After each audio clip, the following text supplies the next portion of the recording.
जब उस भड़कती हुई खतरनाक आग की तरफ हजरत इब्राहिम अलैहिस्सलाम को फेंका जा रहा था तो आपने अपनी जुबान से दुनिया की तारीख का सबसे बड़ा तवक्कुल दिखाते हुए क्या फरमाया था। आइए इस हैरत अंगेज वाकये को जानते हैं। ये उस वक्त की बात है जब हजरत इब्राहिम अलैहिस्सलाम ने अपनी दलीलों और हिकमत से भरी महफिल में उन जालिमों को पूरी तरह लाजवाब कर दिया। उनके पास कोई जवाब नहीं बचा था, लेकिन सच के सामने झुकने के बजाय वे लोग अपनी शर्मिंदगी मिटाने के लिए गुस्से से पागल हो गए और चिल्लाने लगे, इब्राहिम को खत्म कर दो। अगर तुम अपने खुदाओं की मदद करना चाहते हो तो इसे जला दो। फिर कौम ने फैसला किया कि नाउजुबिल्लाह हजरत इब्राहिम अलैहिस्सलाम को जिंदा जला दिया जाए। इसके लिए एक बहुत बड़ा मैदान चुना गया। रिवायतों में आता है कि कई दिनों तक लोग लकड़ियां जमा करते रहे। हालत यहाँ तक पहुँच गई कि अगर कोई औरत बीमार पड़ती तो वह मन्नत मानती, अगर मुझे शिफा मिल गई तो मैं इब्राहिम को जलाने वाली आग के लिए इतनी लकड़ियां दूंगी। आखिरकार वह दिन आ गया जब आग लगाई गई तो उसके शोले इतने बुलंद और भयानक थे कि अगर कोई परिंदा उसके ऊपर से गुजरता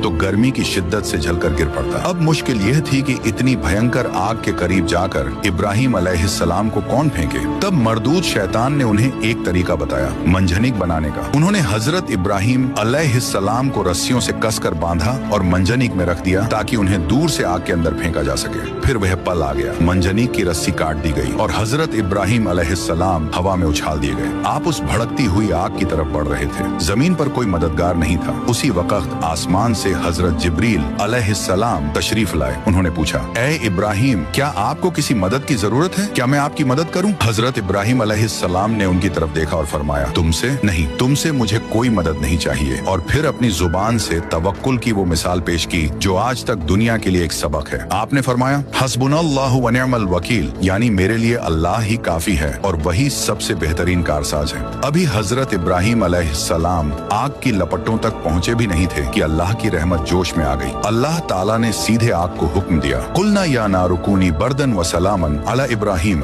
और फिर दुनिया ने एक ऐसा मंजर देखा जिसने सबको हैरान कर दिया। आग ने हजरत इब्राहिम अलैहिस्सलाम के जिस्म को छुआ तक नहीं, यहाँ तक कि उनके कपड़ों को भी आग ने नहीं जलाया। सिर्फ वही रस्सियां जल गईं जिनसे उन्हें बांधा गया था। हजरत इब्राहिम अलैहिस्सलाम आग के दरमियान बड़े सुकून और इत्मीनान से बैठ गए। रिवायतों में आता है कि अल्लाह ताला ने वहाँ जन्नत से एक तख्त और फूलों का बाग पैदा कर दिया। सुभान अल्लाह।